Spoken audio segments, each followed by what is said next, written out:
किल्लेदारची आज बैठक या ठिकाणी पार पडलेली आहे। उपाध्यक्षांच्या केंद्रीय समितीची ही बैठक होती। काय नेमकं तुम्ही सबमिट केलेलं आहे, कुठले प्रश्न साधारण जाणवलेले आहेत? आज गटाध्यक्ष केंद्रीय समितीची बैठक होती। केंद्रीय समितीवर अनेक लोक काम करत आहेत। नांदगावकर साहेब त्या टीमचे लीडर आहेत आणि त्यांनी गेल्या 2 महिन्यामध्ये प्रत्येक शाखे प्रभागात जाऊन गटाध्यक्षांच्या ज्या काही भेटीगाठी केल्यात, इतर पदाधिकाऱ्यांबरोबर ज्या काय भेटीगाठी केल्यात, त्याच्यामधून नेमकं काय ॲनालिसिस आलं, काय अनुभव आला, हे राज ठाकरे साहेबांनी आज जाणून घेतलेलं आहे। मग कोणत्या ठिकाणी काही रिक्त पदं आहेत का, काही बदल हवेत का, गटाध्यक्षांची संख्या पूर्ण आहे का किंवा नाही आहे, नसेल तर काय करायला हवं, अशी साधक बाधक चर्चा झालेली आहे।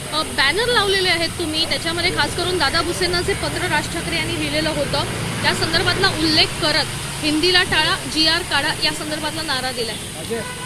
प्रथम त्याच्यामध्ये जेव्हा त्यांनी निर्णय घेतला की पहिलीपासून हिंदी कंपल्सरी करण्याचा, तेव्हा महाराष्ट्र नवनिर्माण सेनेने म्हणजे स्वतः राज ठाकरे साहेबांनी तेव्हाही पत्र दिलं होतं आणि महाराष्ट्र सैनिकांनी तेव्हा आंदोलनाचा इशारा दिला होता। तेव्हा दादा भुसेंनी तो निर्णय मागे घेण्याचं घोषित केलं।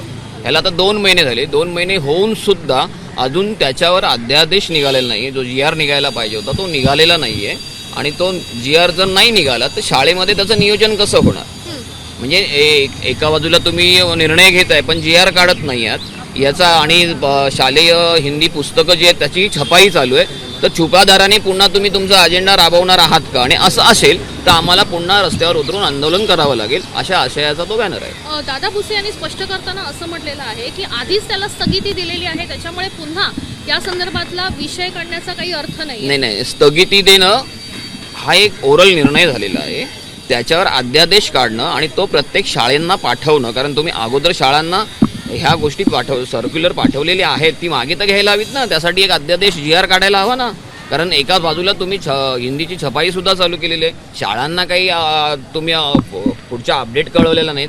हा संभ्रम जो आहे तो संभ्रम दूर करायला हवा आणि हा संभ्रम दूर करणं हे शासनाचं आणि दादा भुसे शिक्षण मंत्री म्हणून त्यांचं काम आहे ना, ते त्यांनी करायला हवं। संभ्रम दूर केला जात नाहीये म्हणूनच कुठेतरी या सगळ्या गोष्टी पुढे येताना बघायला मिळतात, त्यामध्ये राजकारण होताना बघायला मिळतं। एक्झॅक्टली तेच सांगतोय तुम्हाला की तुम्ही एकीकडे ओरली सांगताय की आम्ही निर्णय मागे घेतला आणि दुसरीकडे छुपा तुमचा अजेंडा जर तुम्ही राबवायचा प्रयत्न केलात तर महाराष्ट्र नवनिर्माण सेना तो अजेंडा तुमचा हाणून पाडेल आणि त्यासाठीच आम्ही हे बॅनर लावून थोडं अवेअर करतोय त्यांना। मनसेचे एकमेव माजी नगरसेवक संजय तुरडे शिंदे गटात प्रवेश करणार असल्याची माहिती कळते। मला त्याची कल्पना नाही। आगामी महानगरपालिका निवडणुकीच्या अनुषंगानं आजच्या बैठकीमध्ये काही विचारमंथन किंवा आत्ता ज्या काही बैठका चालू आहेत केंद्रीय समितीच्या, ह्या संघटनात्मक बैठका आहेत आणि या संघटनात्मक बैठका ह्या शेवटी अल्टिमेटली निवडणुकीच्या तयारीसाठीच असतात ना, त्याची ही पूर्वतयारीच म्हणायचं आहे। हा एक साधारण निवडणुकीला सामोरं जाताना तुमच्याकडे तुमचं सैन्य बळकट आहे की नाही याची चाचपणी करणं हा निवडणुकीचाच भाग आहे ना, त्याची सुरुवात म्हणजे त्याची तयारीचाच भाग आहे तो। मोठ्या काळाची चर्चा आहे किल्लेदार साहेब, त्या अनुषंगानं काही नाही, राज ठाकरे साहेबांनी आजच्या बैठकीत त्या विषयावर चकार शब्द काढलेला नाही।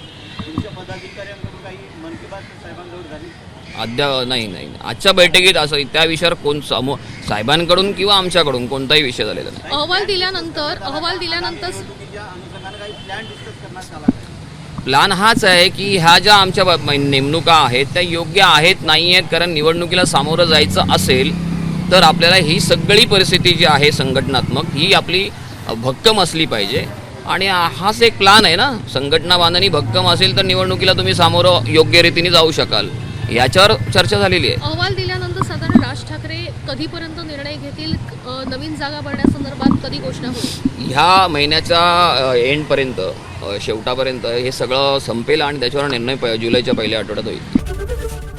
ABP माझा, उघडा डोळे बघा नीट।